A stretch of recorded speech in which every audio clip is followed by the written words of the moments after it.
daughter and 9 years old son. Online market you have to assist us. Isn't it, Vijay?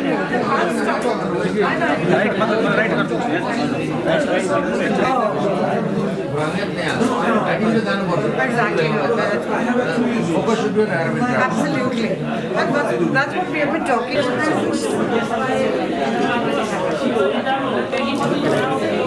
यस्तै गरी यता भेन्डी देख्ने टाइप्स अफ बजेटहरू ट्रेकिङ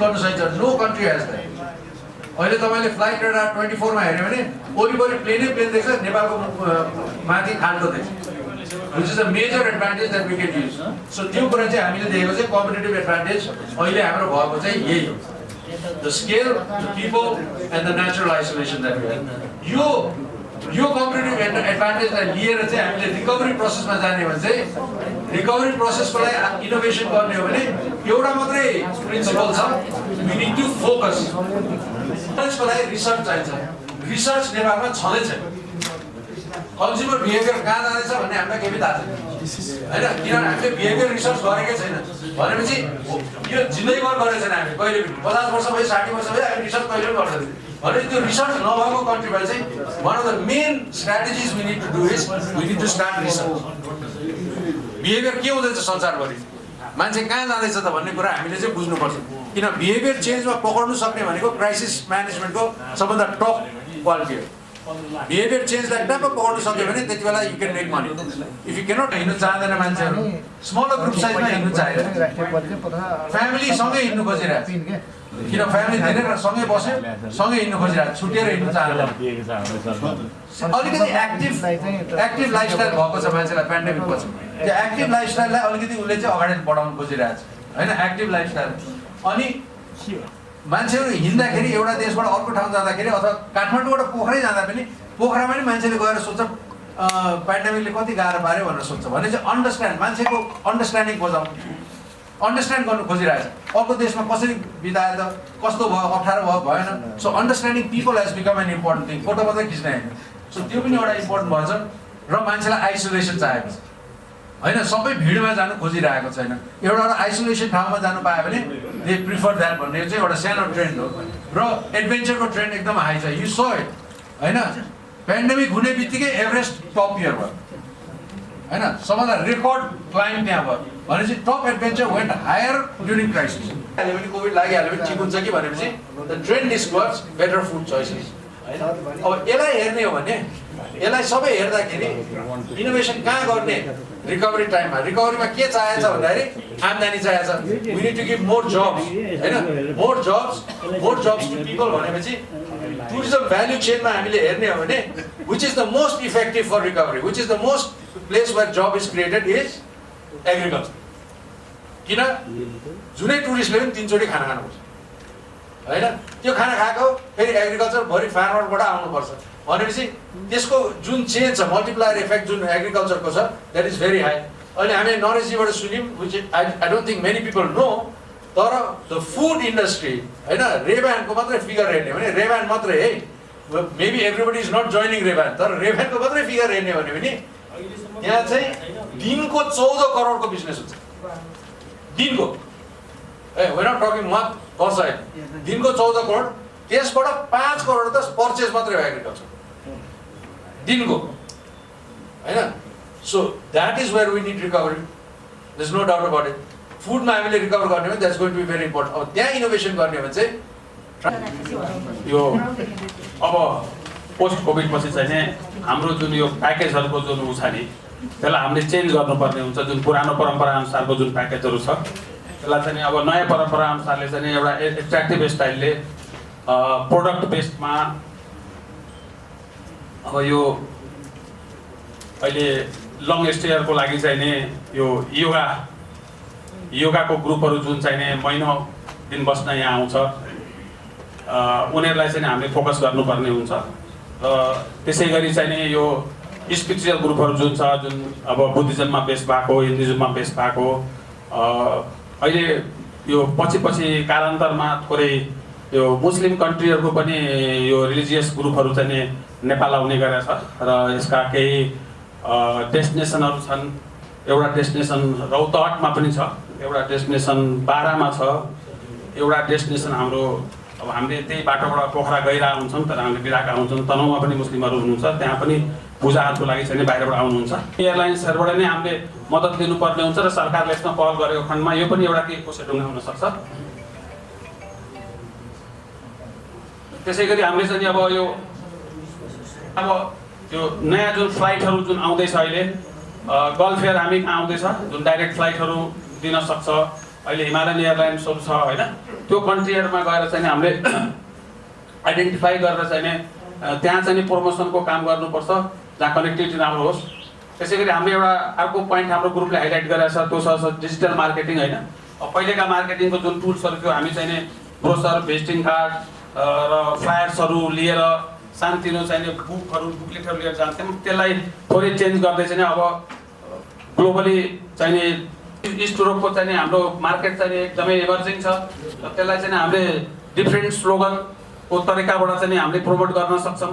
अहिले विगतका केही वर्षहरूमा 2010 पछिको अवस्था हेर्दाखेरिमा इस्ट युरोपबाट चाहिँ पर्यटकहरू बढेका छन् र त्यो पर्यटकहरूलाई बढाउनको लागि म यहाँ एनटिभी आजको प्रोग्रामका भनौँ न कि स्टेक होल्डर हाम्रो मणिजी पनि यहाँ हुन्छ। अब चाहिँ हामीले प्रमोसनको प्रोग्राम राख्दाखेरिमा अहिले इस्ट युरोपका केही अब आउने हाम्रो यो इयरली प्रोग्रामहरूमा चाहिँ इस्ट युरोपमा हामीले चाहिँ थोरै मार्केटिङलाई फोकस गर्न सक्यो भने चाहिँ पर्यटकले आउन सक्छन्। पहिले इस्ट युरोपबाट आउने पर्यटकहरूले $30 देखि $40 एभरेजमा खर्च गर्नुहुन्थ्यो भने अहिले इस्ट युरोपको मार्केटिङ के अरे भाग्य हुनुहुन्छ। अब हाम्रो यहाँ के भने ल्यान्डिङ, पार्किङ र टेकअपको चार्जहरू धेरै बढी छ होइन। अब त्यसमा चाहिँ कन्ट्रिब्युट गर्ने हाम्रो कुन एयरलाइन्सले कन्ट्रिब्युट गरेको छ, किन चिकन हार्ट गर्ने? सरकारको तर्फबाट पनि त्यस्तो एयरलाइन्सले जो एयरलाइन्सले हाम्रो चाहिँ के भने के अरे त्यस्तो अवस्था कठिन अवस्थामा पनि अपरेट गरेर हाम्रो यहाँ भएका स्ट्यान्डर्ड टुरिस्टहरूलाई यहाँबाट आफ्नो घरतिर गन्तव्य स्थानतिर पुर्याइदिएको छ। डिप्लोमेट मात्र होइन कि टुरिस्टहरूलाई। त्यसलाई पनि हामीले चाहिँ खुला दिल नेपाल सरकारको तर्फबाट दिशा हुनुहुन्छ भन्नु न, मैले देखेन है। 52-53 मा केही संशोधन भयो र 75-76 मा चाहिँ हामी प्राइभेट सेक्टरका सम्पूर्ण एसोसिएसनका साथीहरू मन्त्रालयमा बसेर जुन हामीले सुझाव दिएका चाहिँ नि पर्यटन जुन ऐनको लागि चाहिँ दिएको सुझाव त्यो इमिडिएटली चाहिँ नि कार्यान्वयनमा आएपछि मात्रै तत् अन्तर्गत चाहिँ नि पर्यटन पोलिसी आउन सक्छ भन्ने लाग्छ। किनभने पर्यटन ऐन नै पुरानो छ भने तपाईँको यो पोलिसीमा मात्रै नयाँ ल्याएर हुँदैन। जस्तै एउटा पोलिसी मात्रै ल्याएर पनि हुँदैन, किनभनेदेखि तपाईँको कार्यान्वयन हुनुपर्छ। जस्तै योभन्दा अगाडिको सरकारले घोषणा गरेको 2टा काम चाहिँ नि मैले यहाँ उल्लेख गर्न चाहन्छु। एउटा भिसा फी फ्री गर्ने भनेको थियो है। अब त्यो कार्यविधि चाहिँ छैन, के अरे अर्थमन्त्रीले भाषणमा चाहिँ ठोकिदिनु हो अनि त्यसपछि पछि आएपछि छैन। अब यो विडम्बना। अनि अर्को चाहिँ नि तपाईँको के अरे पर्यटनमा धेरै नै पीडित, धेरै नै के अरे डोमेस्टिक टुरिज्ममै फोकस गर्न चाहे। किनभने हाम्रो यो कार्यक्रमले काहीँ न काहीँ पर्यटन मजदुरलाई, पर्यटन व्यवसायीलाई चाहिँ राहत दिनेको साथसाथै चाहिँ सरकारले अब आउँदा दिनमा चाहिँ नि यो कोभिड पछिको चाहिँ परिस्थितिमा कस्तो खालको चाहिँ नि पोलिसी ल्याउनुपर्छ भन्ने कुरामा तपाईँको एउटा सिम्पल एक्जाम्पल म के दिन्छु भने अघि मैले भिसाको कुरा गरेँ। अर्को चाहिँ नि 10 दिनको चाहिँ के अरे लिभ ट्राभल एलाउन्स दिने भनेर चाहिँ नि भनियो कर्मचारीलाई, तर आजको दिनसम्म त्यो चाहिँ नि कार्यविधिमा आएन। र मैले चाहिँ संयोगवश चाहिँ नि नेपालगञ्जमा भेटेको थिएँ। काठमाडौँ नगरपालिकाबाट चाहिँ यही पोलिसी अन्तर्गत लिभ ट्राभल पोलिसी अन्तर्गत चाहिँ नगरपालिकाबाट 26-27 जना मान्छेहरू जानु भएको छ रारा होइन। र नगरपालिकाले त्यहाँ उहाँहरूलाई चाहिँ त्यो पैसा दिएर घुम्न पठाइसक्यो, तर नेपाल सरकारले अहिलेसम्म त्यो कार्यक्रमको चाहिँ नि कार्यविधि ल्याएको छैन। कार्यविधि नबनिकन तपाईँको चाहिँ त्यो भोलि चाहिँ नि फेरि उहाँ बेरुजु फेरि अख्तियार दुनियाँ लफडा हुन्छ भनिसकेपछि फर्स्ट अफ अल त्यो हुनु पर्यो। अर्को कुरा चाहिँ के भने अब आजको दिनमा हामी कोभिडबाट चाहिँ नि सफर भइरहेको अवस्थामा इन्टरनेसनल टुरिस्ट चाहिँ जति ल्याउन पर्ने हो त्यति ल्याउन नसकेको अवस्थामा अर्को एउटा चाहिँ नि पोसिबिलिटी के भने हामीले पहिलादेखि भन्दै आएको कुरा बिहान 8 बजेबाट चाहिँ नि अफिस टाइम गरेर तपाईँको चाहिँ नि शनिबार र आइतबार चाहिँ नि 2 दिन छुट्टी दिनुपर्छ। 2 दिन छुट्टी दियो भनेदेखि अनि त्यसपछि यो पर्यटन नीतिमा आउनुपर्ने पोलिसीमा आउनुपर्ने कुरा तपाईँको चाहिँ नि आफ्नै ट्रेनिङ डेभलपमेन्ट उनीहरूकै आफ्नो प्रोग्राम हुन्छ होइन, त्यो हामीले त्यति कभर गर्नु परेन होला।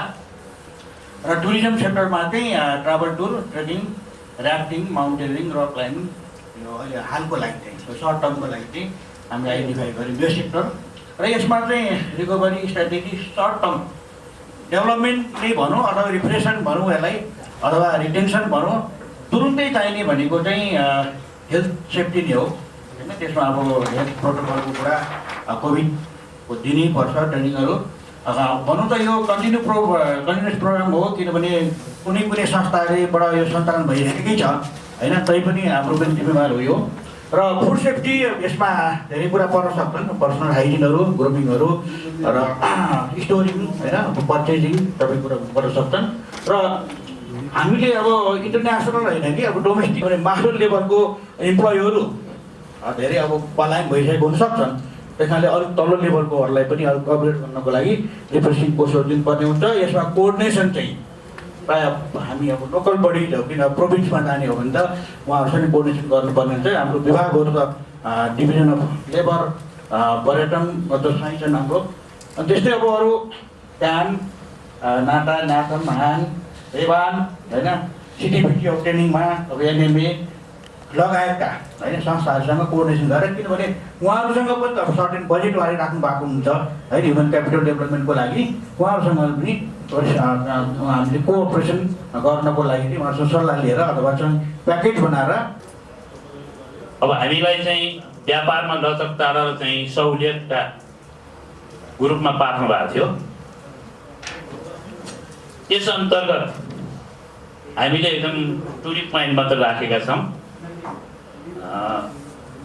एउटा हामीले के भन्यौँ भने प्रमोसन नभएको हिमालहरू जो छ त्यो हिमालहरूलाई चाहिँ फ्री चाहिँ चढ्न दिने अनुमति प्रदान गर्ने चाहिँ गर्यो भने त्यसले चाहिँ साइड बिजनेसहरू काठमाडौँ आउँछ, होटेलमा बस्नुहुन्छ, गाडी चढ्नुहुन्छ, रेस्टुरेन्टमा खानुहुन्छ, एयरलाइन चढेर जानुहुन्छ होला। यो विशेष गरेर हामीले चाहिँ सुदूरपश्चिम र मध्यपश्चिम अहिलेको कर्णाली र सुदूरपश्चिम प्रदेशलाई इङ्गित गर्दै यो हामीले राखेका हौँ। अब त्यस्तै कनेक्टिभिटीको लागि मजदुरहरूलाई दिने अल्पकालीन कार्यक्रमहरूलाई चाहिँ निरन्तरता प्रदान गर्नुहोस्, जुन अहिले दिइरहनु भएको छ त्यसलाई चाहिँ निरन्तरता गर्नुहोस् भन्ने हाम्रो एउटा अर्को सुझाव रह्यो। त्यसै गरी यातायात चाहिँ नेपालको चाहे त्यो हवाई होस् या चाहिँ स्थल मार्गको यातायात होस् त्यो एकदमै कस्टली छ।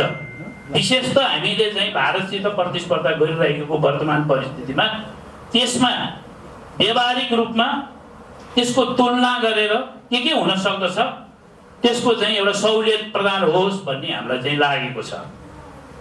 त्यसपछि अब यो हामीले सहुलियत भनेर क्यास मात्र पनि होइन, सर्वप्रथम त के त भन्दा राज्यले सञ्चालन गर्ने जो महानुभावहरू हुनुहुन्छ उहाँहरूले चाहिँ के त भन्दा वैचारिक रूपमा पनि सहुलियत दिन्छु भने मेन्टालिटी पनि डेभलप गरी यो चाहिँ पर्यटक सवारीहरूको लागि कम्तीमा 3 वर्ष सवारी कर, जाँच पास, जरिमानालाई चाहिँ तिनीहरूले पनि के छ त भन्दा त्यो फेरि आयकर पनि बुझाउनु पर्ने भएको हुनाले त्यसलाई आयकरमा कसरी समायोजन गर्न सकिन्छ, गरिदिँदा हुन्छ भन्ने हिसाबको त्यो पनि आइराखेको छ। त्यसै गरिकन हाम्रो प्रोजेक्टको टिम साइडमा बसेर यहाँको कुरालाई गम्भीरतापूर्वक छलफल यसलाई चाहिँ नोट गर्ने काम भइरहेको छ।